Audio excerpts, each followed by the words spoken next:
Hello बच्चों, आपका स्वागत है मेरे यूट्यूब चैनल कंबोज सर पर। तो आप लास्ट मैंने कल एक पोस्ट डाली थी कि बोर्ड एग्जाम से रिलेटेड आपको कोई भी क्वेश्चन पूछना तो आप कमेंट में कर सकते हैं, कमेंट बॉक्स में। तो काफ़ी बच्चों ने वहाँ कमेंट की और जो मोस्ट इंपॉर्टेंट क्वेश्चन पूछे गए हैं तो वो सारे क्वेश्चन मैं आज आपको उनके आंसर दिलाना चाहूँगा। हमारे गवर्नमेंट टीचर हैं विनोद सर, और लगभग ये 18 वर्षों से सरकारी अध्यापक हैं मैथ के और अपनी सेवाएं दे रहे हैं हमारे शिक्षा विभाग में। ठीक है, तो मैं एक एक करके सारे क्वेश्चन पूछूंगा। सबसे पहले विनोद सर अपना इंट्रोडक्शन दे देंगे आपको। मैं विनोद कुमार शर्मा और government higher secondary school Midnapore में कार्यरत हूँ गणित अध्यापक के रूप में, और उत्तराखंड सरकार के शिक्षा विभाग में पिछले 18 साल से अपनी सेवाएं दे रहा हूँ। समय समय पर विभाग द्वारा कॉपी चेकिंग, मूल्यांकन आदि में जो भी सेवाएं हमारी ली जाती हैं उसको हम देते हैं। तो कंबोज सर के यूट्यूब चैनल पे कंबोज सर का ये बहुत बहुत स्वागत और धन्यवाद। आपका भी सर बहुत बहुत धन्यवाद हमें अपना कीमती समय देने के लिए, क्योंकि इस समय बोर्ड एग्ज़ाम की ड्यूटी बहुत ही ज़्यादा चल रही है। उसके बावजूद भी सर ने समय दिया, उसके लिए भी सर का मैं बहुत बहुत धन्यवाद करना चाहता हूँ। तो सर ज़्यादा टाइम वेस्ट नहीं करते हैं बच्चों का, क्योंकि अभी बहुत ज़्यादा कीमती समय है बच्चों का भी। तो हम सीधा क्वेश्चन पर आते हैं। तो सर जो पहला क्वेश्चन बच्चों द्वारा पूछा गया है कि गणित में 100 में से कितने नंबर लाने पर बच्चे पास हो सकते हैं? मैथमेटिक्स का पेपर जो है वो उत्तराखंड बोर्ड में 100 नंबर का होता है। अब 100 नंबर के पेपर में आपका जो है 80 नंबर का 80 नंबर जो है वो रिटर्न में होता है और 20 नंबर का आपका प्रैक्टिकल रखा गया है। तो प्रैक्टिकल और थ्योरी दोनों में मिला के अगर आप 33 नंबर लेके आते हैं तो आप उसमें पास हो जाते हैं।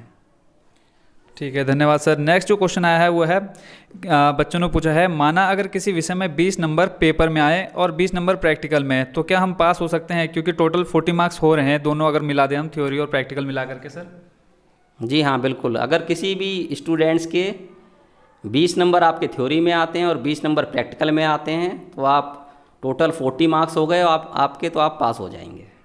Thank you sir. नेक्स्ट जो क्वेश्चन है वो है, गणित के पेपर यानी थ्योरी में पास होने के लिए कितने नंबर आना जरूरी है? थ्योरी में सिर्फ थ्योरी में आपका 80 नंबर का पेपर होता है 80 मार्क्स का। तो इसमें आप इसमें अगर आपके 27 मार्क्स आ जाते हैं तो आप पास हो जाते हैं। जी sir, thank you sir. Next जो क्वेश्चन है वो है, ग्रेस कितने मार्क्स की मिलती है और ग्रेस क्या होती है? बच्चा कई बार कन्फ्यूजन में रहता है कि ग्रेस मिली है, और रिजल्ट में काफ़ी बच्चों का लिखा आ जाता है। जो बच्चे कमज़ोर होते हैं पढ़ाई में तो उनके रिजल्ट में आ जाता है कि पास विद ग्रेस। तो सबसे पहले सर आप ये बता दीजिए कि ग्रेस क्या चीज़ होती है?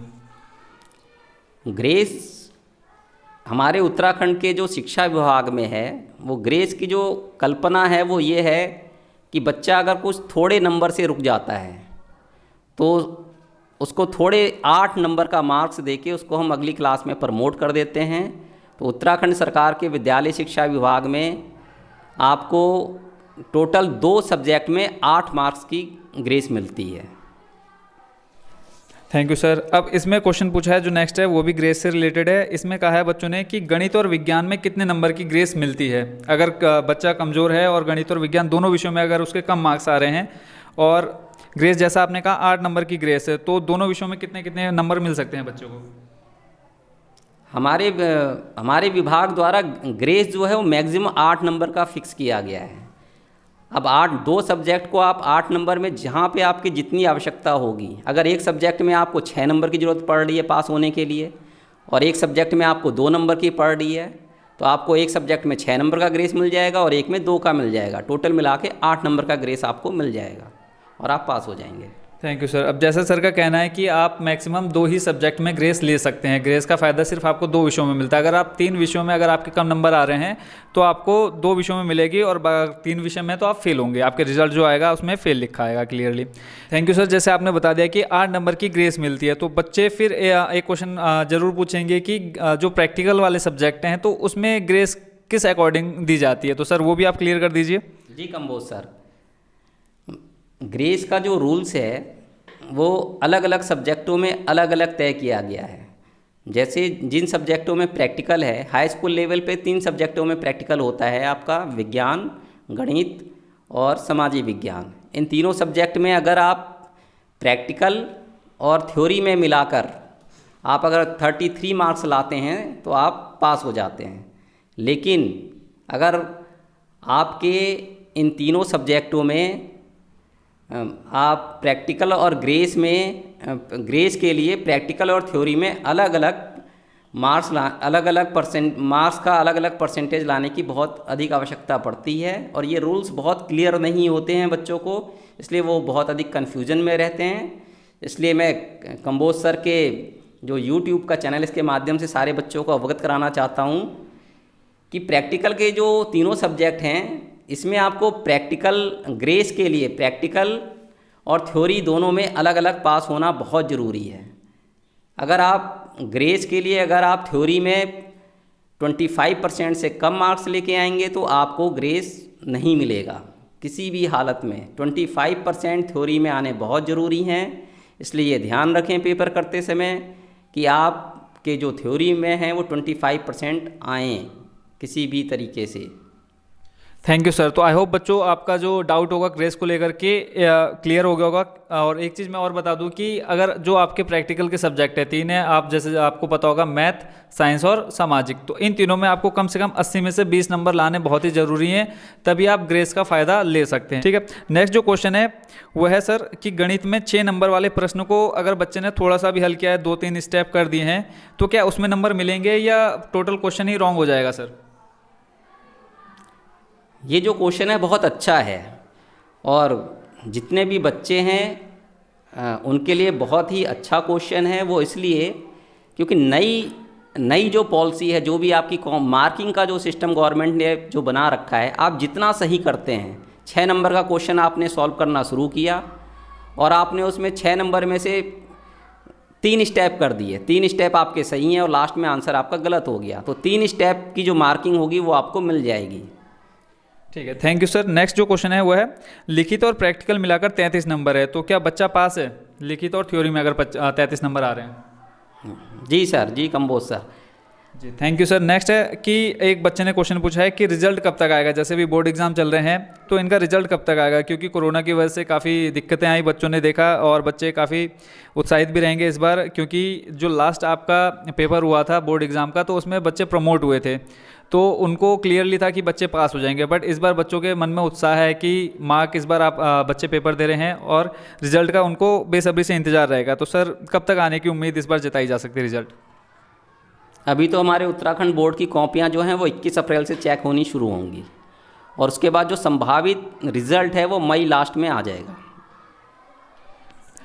Thank you sir. नेक्स्ट है कि अगर 2 विषयों में कम नंबर आ रहे हैं तो दोनों में ग्रेस मिलेगी और कितनी, ये सर ने पहले ही बता दिया, तो ये क्वेश्चन का सॉल्यूशन आप पहले ही सुन चुके होंगे। नेक्स्ट है कि क्या गणित और विज्ञान दोनों में प्रेजेंटेशन के नंबर मिलते हैं? तो बच्चों देखो, जो उत्तराखंड बोर्ड होती है उसमें मैं आपको बता देता हूँ, इसमें आपको प्रैक्टिकल के मार्क्स मिलते हैं। ठीक सर, जैसे मैं कह रहा हूँ कि प्रैक्टिकल्स के मार्क्स मिलते हैं इसमें। जी जी हाँ, प्रैक्टिकल के मार्क्स मिलते हैं। और ये जो बच्चे ने आपसे ये क्वेश्चन पूछा है प्रेजेंटेशन, जो आपका प्रैक्टिकल का सब्जेक्ट होता है 20 मार्क्स का, इसमें आपका एक एनुअल असेसमेंट होता है। 20 मार्क्स में एनुअल असेसमेंट आपका 3 नंबर का होता है, तो ये प्रेजेंटेशन उसमें शामिल हो जाता है ऑलरेडी, तो ये मार्किंग आपकी वहीं हो जाती है प्रैक्टिकल में ही। Thank you sir. नेक्स्ट जो क्वेश्चन पूछा है बच्चों ने वो है क्या 200 नंबर से ज़्यादा लाने पर ही ग्रेस मिलेगी? अगर किसी बच्चे के 200 से कम नंबर है और किसी 1 या 2 विषय में फेल हो रहा है, तो बच्चा क्या ग्रेस मिलेगी उस बच्चे को भी? जी, टोटल जो आपका पेपर है वो 10th लेवल पे 500 मार्क्स का है, और 500 नियम ये है कि आपके 500 में से मिनिमम 40% मार्क्स होने चाहिए, तो 200 नंबर मिनिमम होंगे आप तभी पास हो पाएंगे।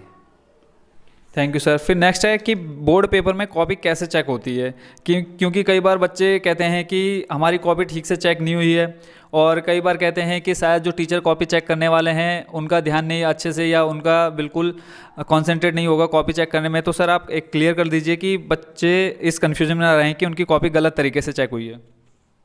नहीं, हमारे उत्तराखंड बोर्ड में जो कॉपी चेकिंग का जो सिस्टम है बहुत ही ईजी और बहुत ही छात्रों के हित में बनाया गया है। जो कॉपी चेकिंग होती है, बच्चे ये बिल्कुल भ्रम में ना रहें कि गलत चेकिंग होती है या मार्किंग कम की जाती है। आपने जितना भी कॉपी जो चेक करने का सिस्टम है, कॉपी 2 बार, आप एक बार टीचर चेक करते हैं, फिर उसके बाद कॉपी आपकी दूसरी टेबल पे चली जाती है, अलग विंग बनी होती है, और उस पर 25% कॉपी फिर दोबारा चेक होती हैं। तो आपने जितना भी मार्क्स, जितने भी क्वेश्चन अटैम्प्ट किए हैं, जितना भी लिखा है, तो उसमें कहीं संभावना नहीं बनती कि आपके मार्क्स कट हों। टीचर की तरफ से ये होता है कि आपको मैक्सिमम मार्क्स दिए जाएं। Thank you sir. Next question जैसे पूछा है कि क्या हम अपनी आंसर शीट देख सकते हैं अगर कहीं पे बच्चों को डाउट हो कि हमारी जो कॉपी है ठीक से चेक नहीं हुई है, तो क्या बच्चे अपनी कॉपी दोबारा देख सकते हैं? जी हाँ, बिल्कुल। जब आपकी मार्कशीट आ जाती है, जब स्कूल से आप मार्कशीट रिसीव करते हैं, मार्कशीट रिसीव करने के 1 महीने के अंदर डिपार्टमेंट के द्वारा एक प्रोग्राम है स्कूटनी का फॉर्म भरते हैं। उसकी एक प्रॉपर पर सब्जेक्ट एक फ़ीस तय होती है, उसको आप चालान के द्वारा सबमिट करें और उस फार्म को आप रामनगर बोर्ड को भेज दें, और उसके बाद वो कॉपी आपको दिखाई जाएगी। सर ये जो आप कह रहे हैं कि फॉर्म मिलता है, ये फॉर्म बच्चे कहाँ से प्राप्त कर सकते हैं? क्योंकि बच्चे ये भी क्वेश्चन बाद में पूछेंगे कि ये फॉर्म कहाँ मिलेंगे और हम कैसे भरेंगे उसको। ये स्कूटनी का फार्म आपको स्कूल लेवल पे ही अवेलेबल हो जाएगा। Thank you sir. कि अगर किसी बच्चों को डाउट रहता है कि उनकी आंसर शीट सही से चेक नहीं हुई है, तो वो एक फॉर्म भरेंगे, वो आपको स्कूल से ही मिल जाएगा। आपके स्कूल वाले जो भी आपके प्रधानाचार्य हैं, ठीक है, जिनके अंडर रहेगा वो सब, तो आप उनसे संपर्क करके आप फॉर्म उनसे ले सकते हैं और फिल करके आप अपनी आंसर शीट देख सकते हैं। ठीक है, 1 महीने के अंदर अंदर आपकी आंसर शीट आपको मिल जाएगी। अब सर जैसे आंसर शीट बच्चों के हाथ में आ गई, अब बच्चों को भी उसमें क्लियरली है कि हमारी कॉपी गलत चेक हुई है, तो उसके बाद बच्चा क्या करेगा? अब उसमें वही बच्चे को स्कूटनी में ही जाना पड़ेगा। वही स्कूटनी का फॉर्म भर के, जो प्रॉपर मैंने आपको पहले बताया है, सेम वही प्रोसेस पूरा करना पड़ेगा। बच्चे को बोर्ड में बुलाया जाएगा, वहाँ उसको कॉपी दिखाई जाएगी, और फिर अगर उसमें कुछ गड़बड़ है तो बोर्ड उसको फिर वो सही करता है। Thank you sir. क्योंकि सबसे ज़्यादा कन्फ्यूजन तो बच्चे यहीं कन्फ्यूज में रहते हैं कि हमारी आंसर शीट अगर आपके हाथ में आ भी गई है और उसके बाद बच्चे क्या करते हैं, देखते हैं कि हमें यहाँ गलत नंबर दे रखे हैं, तो बच्चे फिर उनको यही नहीं रहता है कि अब हम क्या करें। ठीक है, तो सर ने ये बहुत अच्छा कहा कि आप दोबारा वो फॉर्म भरेंगे, उसके बाद बोर्ड एग्ज़ाम वाले रामनगर में आपको बुलाया जाएगा और वहाँ पर आपको आपकी कॉपी दिखा करके फिर भी उनके सामने अगर आपको उन टीचरों को लगेगा कि आपकी गड़बड़ है कॉपी, तो आपका दोबारा से मार्कशीट जो भी आपको होगी, आपके रिजल्ट तैयार किया जाएगा। नेक्स्ट क्वेश्चन है सर कि अंग्रेजी और संस्कृत में से किस विषय के नंबर जुड़ते हैं एग्ज़ाम में? जी, 10th लेवल पे हमारे वहाँ अंग्रेजी और संस्कृत दोनों लैंग्वेज हैं ये। तो इसमें रूल्स ये है कि जिस अंग्रेजी और संस्कृत में से जिसमें आपके मार्क्स अधिक होंगे, वो आपका मेन सब्जेक्ट में आके ऐड हो जाता है। Thank you sir. नेक्स्ट है कि बच्चे कह रहे हैं अगर हम संस्कृत में फेल हो जाते हैं, जैसे लैंग्वेज का आपने अभी बता दिया कि संस्कृत और इंग्लिश दोनों लैंग्वेज सब्जेक्ट हैं, तो बच्चों ने फिर क्वेश्चन कहा है कि अगर हम संस्कृत में फेल हो जाते हैं तो रिजल्ट में हम पास हो सकते हैं क्या, अगर एक सब्जेक्ट में फेल हो जाते हैं, हिंदी या इंग्लिश में? जी हाँ, बिल्कुल आप पास हो सकते हैं। अगर आप दोनों लैंग्वेज आपने ले रखी है और किसी एक लैंग्वेज में आप पास हैं, तो आपका रिजल्ट जो है वो पास ही घोषित किया जाएगा। तो बच्चों को मैं यहाँ एक चीज़ बता देना चाहता हूँ कि जब आप 9th से 10th में जाते हैं, बोर्ड एग्ज़ाम फॉर्म भरते हैं, तो आप वहाँ पर ऑप्शनल ज़रूर सब्जेक्ट चूज़ कर लीजिए। क्योंकि अगर आपके पास ऑप्शनल नहीं लेते हैं लैंग्वेज में, जैसे इंग्लिश आपने ले ली और संस्कृत नहीं लेते हैं, तो आपको फिर बहुत ज़्यादा मेहनत करने की ज़रूरत पड़ेगी इंग्लिश के पेपर में। तो कोशिश करिए कि आप जहाँ से भी आप 9th-10th कर रहे हैं, तो वहाँ इंग्लिश के साथ साथ एक ऑप्शनल सब्जेक्ट भी रखिए। अब वो कोई भी लैंग्वेज ले सकते हैं उसमें। नेक्स्ट क्वेश्चन जैसे सर कि अगर गणित में अच्छे नंबर नहीं है तो क्या हम 11th में विज्ञान विषय ले सकते हैं अगर 10th में? जी बिल्कुल। नया जो सिस्टम चल रहा है उसमें आप 10th लेवल पे साइंस विंग और आर्ट्स विंग का ऐसा कोई रूल नहीं है। तो इसलिए अगर आप 10th पास हैं और आपको 11th में साइंस के सब्जेक्ट लेने हैं, तो आप चूज़ कर सकते हैं, आपको मिलेगा वो। Thank you sir. अब लास्ट जो क्वेश्चन बचा है वो है 10th में पास होने के बाद कौन से वर्ग में जाना ज़्यादा बेटर है, साइंस या आर्ट या कॉमर्स? 10th पास करने के बाद जो बेटर वो है जो आपका इनर सोल कहता है, जिसमें आपका इंटरेस्ट ज़्यादा है। मेरी ये सलाह रहेगी छात्रों को कि जिसमें आपका इंटरेस्ट हो, आप दूसरे को देख के सब्जेक्ट का चॉइस बिल्कुल ना करें, क्योंकि आपको आगे जाके बहुत ही नुकसान होगा। तो आपका जिस सब्जेक्ट में इंटरेस्ट है, चाहे वो साइंस विंग है, चाहे आर्ट्स विंग है, चाहे कॉमर्स विंग है, उसको आप लीजिए। क्योंकि आज की डेट में प्रोफेशनली जो आगे जाके एम्प्लॉयमेंट है वो सारे सब्जेक्टों में इक्वल है, कहीं पर कम या कहीं पर ज़्यादा नहीं है। Thank you. Thank you so much sir, जितने क्वेश्चन थे आपने सभी का आंसर बहुत अच्छे से दिया। आई होप बच्चे जितने भी इस वीडियो को देख रहे होंगे सभी के ज़्यादातर क्वेश्चन और जो भी डाउट रहते होंगे उनके मन में कि जो आपकी आंसर शीट चेक होती है, कॉपी चेक करते हैं बोर्ड एग्जाम में टीचर, तो वो किस तरह से करते हैं, सभी के डाउट क्लियर हो गए होंगे।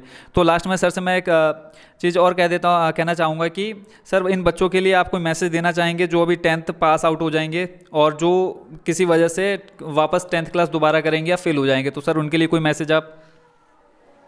जी सर, जो भी बच्चे 10th क्लास पास कर रहे हैं तो हमारी तरफ से बहुत बहुत उनके लिए बेहतर भविष्य के लिए बधाइयाँ हैं। आप अच्छे सब्जेक्ट का चॉइस करें, अपने जो आपको इजी लगता है, जो आपको सही लगता है उस सब्जेक्ट को चूज़ करें आगे। और जो बच्चे किसी कारण से रुक रहे हैं, वो फेल नहीं हो रहे हैं, उनका कहीं पे कोई सब्जेक्ट थोड़ा वीक है, कहीं पे कुछ कमी रह गई है, तो इसलिए आप रुक रहे हैं वहाँ पे, तो नेक्स्ट ईयर आप और मेहनत कीजिए, अच्छी परसेंटेज से आप पास हो जाइए। और इसी के संग जो पास होने वाले बच्चे हैं उनको भी कॉन्ग्रेचुलेशंस, और जो रुक रहे हैं उनको भी कॉन्ग्रेचुलेशंस, क्योंकि जब आप जीवन में जब जाते हैं तो सफलता और असफलता आपके संग आएगी, और असफलता भी आपको बहुत कुछ सिखाती है।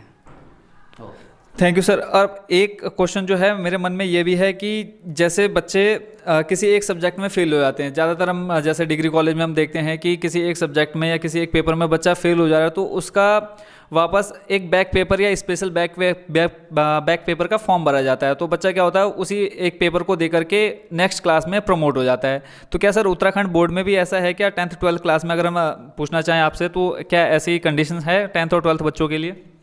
नहीं, उत्तराखंड बोर्ड में ऐसी कोई व्यवस्था नहीं है, क्योंकि जो आपकी ग्रेस की व्यवस्था रखी गई है वो उसके ऑप्शन में रखी गई है। और जो अगर ये ग्रेस को हटाएंगे, ग्रेस को अगर हटाते तो वो ऑप्शन बैक पेपर का आपको अवेलेबल होता, जैसे आपको CBSE बोर्ड में मिलता है ये ऑप्शन। लेकिन उत्तराखंड बोर्ड में ग्रेस है 8 मार्क्स का, इसलिए कोई बैक पेपर का ऑप्शन नहीं है। थैंक यू सो मच, आपने अपना बहुत ही ज़्यादा कीमती समय हमको दिया। और सभी बच्चों को भी कहूँगा कि सर का भी बहुत बहुत कमेंट में ज़रूर थैंक यू लिखिए सर के लिए भी, क्योंकि बहुत ज़्यादा कीमती समय था। आपको भी पता है कि इस समय बोर्ड एग्जाम की ड्यूटीज़ चल रही है, जितने भी गवर्नमेंट टीचर है सभी अपनी अपनी ड्यूटी में हैं, उसके बावजूद सर ने अपना कीमती समय दिया। सर के लिए बहुत बहुत धन्यवाद sir. Thank you sir, thank you.